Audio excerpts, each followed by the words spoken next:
ನುಡಿದ ಹರಿನಾಮದವರೇ ಹಾಗೂ ಮುಖರೇ ಹಾಗೂ ವಿದ್ಯಾರ್ಥಿ ನಿಮ್ಮೆಲ್ಲರಿಗೂ ಹಸಿವಾಗಿದೆ? ಹಸಿವಾಗಿದೆ ಇಲ್ಲ ಎಲ್ಲರಿಗೂ? ಭಾಳ ಜೋರು ಹಸಿವಾಗಿದೆ? ಸ್ವಲ್ಪ ಮಾತಾಡ್ತೀರಿ ಹಾಗೆ. ಈಗ ನೋಡಿದ್ರೆ ನಿಮಗೆ ಎಲ್ಲರಿಗೂ ಏನ್ ಅನ್ಸ್ತದೆ? ವಾವ್ ಅನಿಸ್ತದೆ? ವಾವ್ ಅನಿಸ್ತದೆ? ಸ್ವಲ್ಪ ಅಂದ್ಬಿಡ್ರಿ ವಾವ್ ಅಂತ. ಜೀವನ ಹೆಂಗಿರ್ಬೇಕು?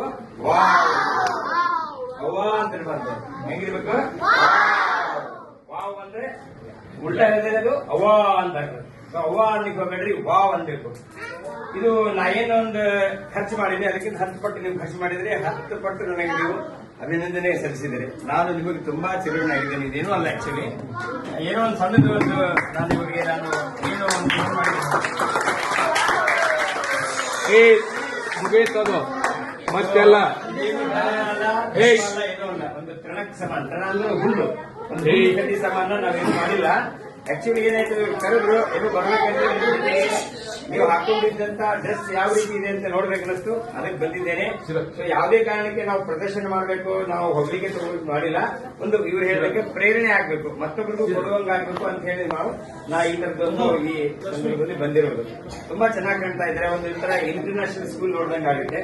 ಬಟ್ ನಿಮ್ಮ ಈ ಡ್ಯಾನ್ಸ್ ಅದನ್ನು ನೋಡಿದ್ರೆ ನನಗೆ ಅತಿ ಆಶ್ಚರ್ಯ ಆಗುತ್ತೆ. ಮೇಡಮ್ ಅವರಿಗೆ ಕಂಗ್ರ್ಯಾಚುಲೇಷನ್, ಒಳ್ಳೆ ರೀತಿಯಿಂದ ನೀವು ಕೊರಿಯೋಗ್ರಾಫ್ ಮಾಡಿಸಿದ್ದೀರಾ. ಬಹಳ ಅದ್ಭುತವಾಗಿ ನೀವು ಈ ಡ್ಯಾನ್ಸ್ ಮಾಡಿದ್ರೆ 3 ಡ್ಯಾನ್ಸ್ ರೋಮಾಂಚನ ಆಯ್ತು. ನನ್ನ ಮೈಯೆಲ್ಲ ಅಷ್ಟು ಗೂಸ್ ಬಾಂಬ್ಸ್ ಅಂತಾರಲ್ಲ ಆ ತರ ನನಗೆ ಸಂತೋಷವಾಯ್ತು. ಒಂಥರ ಏನೇ ಆಗ್ಲಿ ಯಾವಾಗ್ಲೂ ಫ್ಲಾಗ್ ನೋಡಿದ್ರೆ ನಮ್ಮ ಸೈನಿಕರಿಗೆ ನಮ್ಗೆ ಒಂಥರ ಇದು ಬಂದ್ಬಿಡುತ್ತೆ, ಖುಷಿ ಆಗ್ಬಿಡುತ್ತೆ. ಆತರ ನೀವೆಲ್ಲ ಈ ಫ್ಲಾಗ್ ಎಲ್ಲ ತೋರಿಸಿದ್ರೆ ನಮ್ಗೆ ಆನಂದ ಆಯ್ತು, ಖುಷಿ ಆಯ್ತು. ನಾನು ಕೂಡ ಕನ್ನಡ ಸ್ಕೂಲಲ್ಲೇ ಹೋಗಿದ್ದೆ, ಕನ್ನಡ ಶಾಲೆಯೊಳಗೆ ಒಂದು ಚಪ್ಪೆ ಇಲ್ಲದೆ ಶಾಲೆಗೆ ಹೋಗ್ತಿದ್ದೆ. ನಾನು ತುಂಬಾ ಬಡವ, ಒಂದು ಅಗದಿ ನೀವೇನ್ ಹೇಳಿದ್ರೆ ಅರ್ಥಕ್ಕೆ ಹಿಂದುಳಿದ ಅಂತ ಹೇಳ್ತಾರಲ್ಲ ಆ ತರ ನಾನು ತುಂಬಾ ಬಡವನಾಗಿದೆ, ಈಗೂ ಬಡವನಾಗಿದ್ದೇನೆ, ಹಂಗಂತಲ್ಲ. ಸೊ ನನಗೆ ಗೊತ್ತು ಕಷ್ಟಗಳು ಏನು ಅಂತ ಹೇಳಿ. ನಮ್ಗೆ ಯಾರು ಇದು ಮಾಡೋದಿಲ್ಲ. ಸೊ ನಮ್ದೊಂದು ಎಕ್ಸ್ ಸರ್ವಿಸ್ಮೆನ್ ಅಸೋಸಿಯೇಷನ್ ಅಂತಿದೆ, ಮಾಜಿ ಸೈನಿಕರದ್ದು. ನಾವೇನ್ ಮಾಡ್ತೀವಿ, ಮುದ್ದಾಮಾಗಿ ಗೌರ್ಮೆಂಟ್ ಸ್ಕೂಲ್ಗೆ ನಾವು ಸಮವಸ್ತ್ರ ಕೊಡ್ತೀವಿ, ಕಂಪ್ಯೂಟರ್ ಕೊಡ್ತೀವಿ. ಅಲ್ಲಿ ಕೆಲವೊಂದು ಕಡೆ ಈ ಫಿಲ್ಟರ್, ವಾಟರ್ ಫಿಲ್ಟರ್ ಹಾಕಿದೀವಿ.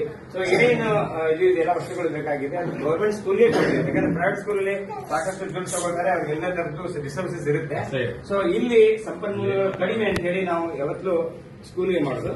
ಇವರು ಮೊದಲು ಕೇಳೋರಿಗೆ ಒಂದು ನಾಚಿಕೆ ಇರಬಾರ್ದು. ಒಂದಿದ್ದು ಕೆಲವೊಬ್ರು ಏನ್ ಮಾಡ್ತಾರೆ, ಏನ್ ಕೇಳಿದ್ರಪ್ಪ ಏನಂತಾರ ಅಂತ ಹೇಳುವಂತ ಸಂಕೋಚ ಸ್ವಭಾವದಿಂದ ಕೇಳೋದಿಲ್ಲ. ಸೊ ಯಾರು ಕೇಳ್ತಾರೆ ಅವ್ರಿಗೆ 100% ಕೊಡ್ತೀವಿ. ಬಟ್ ನಾವಾಗೆ ಹೋಗಿ ಕೇಳಿದ್ರೆ ಅದು ಉದ್ದಾಟತನ ಅನ್ಸುತ್ತೆ, ಏನ್ ದುಡ್ಡು ಜಾಸ್ತಿ ಇದನ್ನ ಕಾಣಿಸ್ತದೆ ಅಂತ ಹಿಂಗೆಲ್ಲ ಅಂತಾರೆ. ಸೊ ಯಾರು ಕೇಳ್ತಾರೆ ಡೆಫಿನೆಟ್ಲಿ ನಾವು ಇವರೇನೋ ಆಕಸ್ಮಿಕ ಕೇಳಿದ್ರು, ನಂಗೆ ತುಂಬಾ ಖುಷಿ ಆಯ್ತು.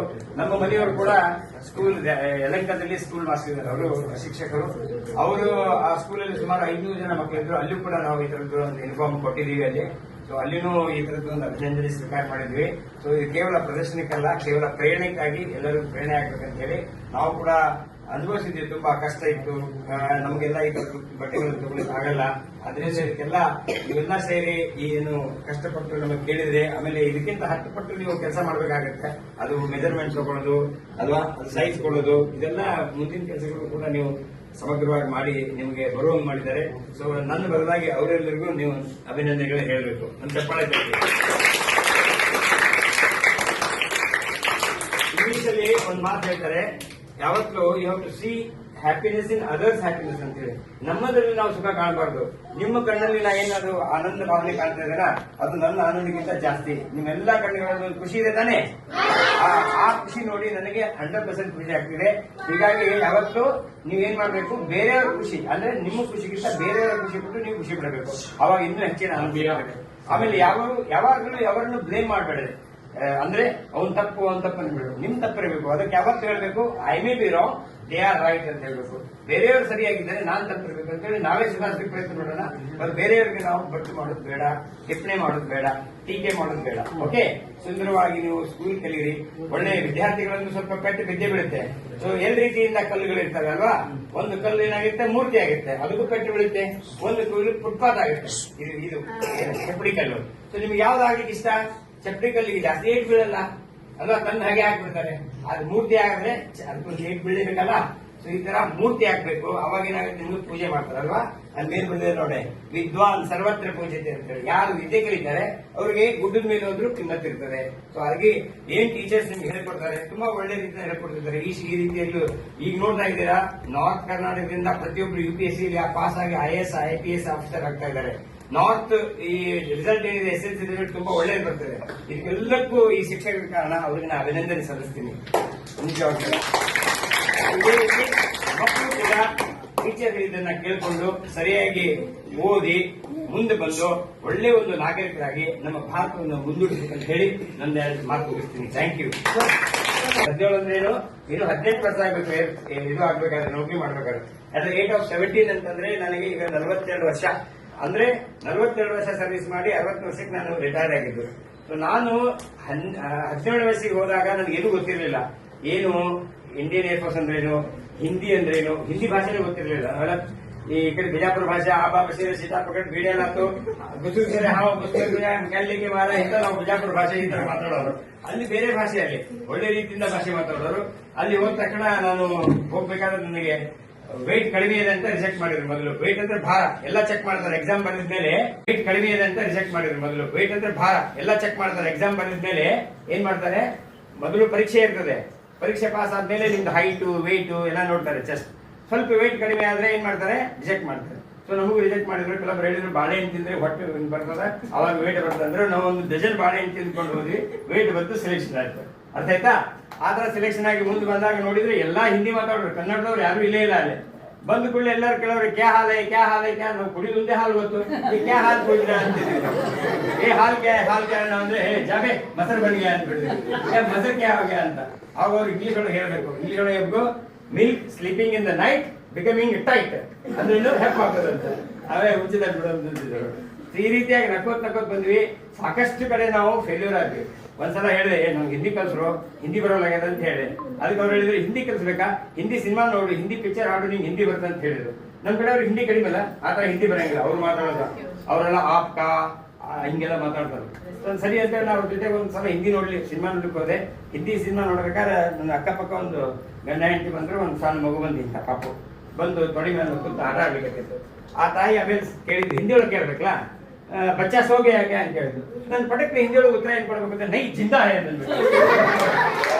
ಅವಳು ಮಗುನ್ ಮುಸ್ಕೊಂಡಕ್ಕೆ ಯಾ ಪಾಗಲ್ ಅಂತಂದ್ರು. ಆಮೇಲೆ ಪಾಗಲ್ ಜಿಂದಾ ನೀ ಗೊತ್ತೇ ಜಾಗ ಆಗ್ಬೋದು ಅಂಚೆ ಇಂಥ ತಪ್ಪು.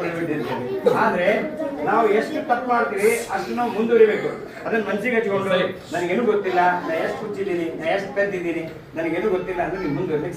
ನೀವು ಪ್ರತಿಯೊಂದು ಕ್ಷಣದಲ್ಲಿಯೂ ನಿಮಗೆ ಹೆಜ್ಜೆಗೂ ಈ ರೋಡ್ ಒಳಗೆ ಹಂಪ್ಸ್ ಆಗಿರ್ತಾರಿಲ್ಲ, ಹಾಗೆ ಜೀವನದೊಳಗೆ ಸಮಸ್ಯೆಗಳು ಬರ್ತಿರ್ತಾವ.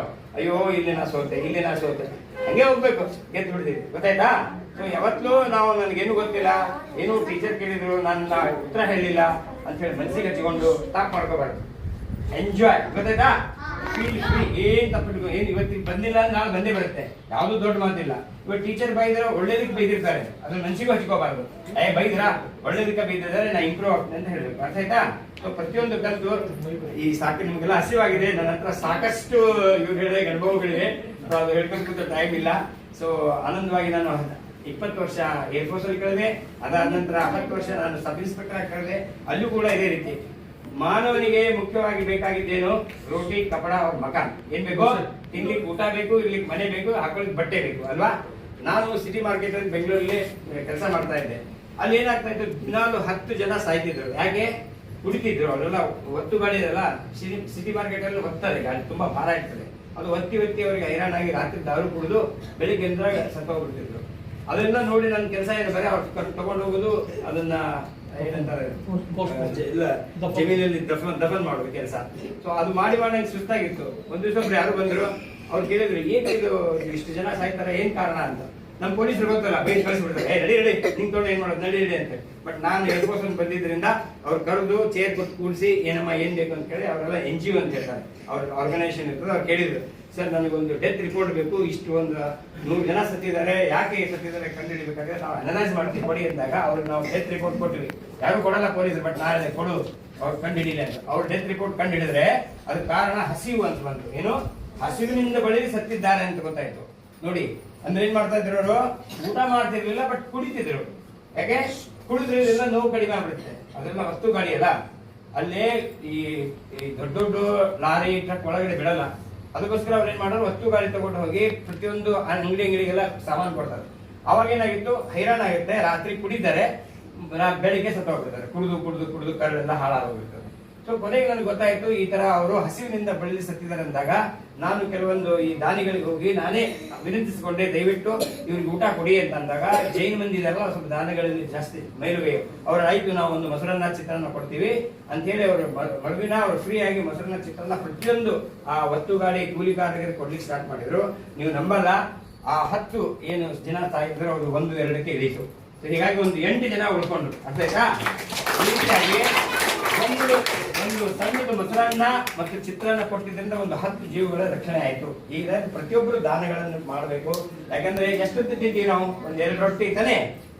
ನಮ್ಗೆ ಎಷ್ಟು ಬೇಕು ಅಷ್ಟು ಇಟ್ಕೊಂಡು ನಾವೆಲ್ಲ ಏನ್ ಮಾಡ್ಬೇಕು, ಬೇರೆ ಜಾಸ್ತಿ ಇದ್ರೆ ನಾವು ಕೊಡ್ಬೇಕು. ಈ ಒಂದು ಭಾವನೆ ನಮ್ಮ ಮನಸ್ಸಿನಲ್ಲಿ ಬರಬೇಕು. ಅರ್ಥ ಆಯ್ತಾ?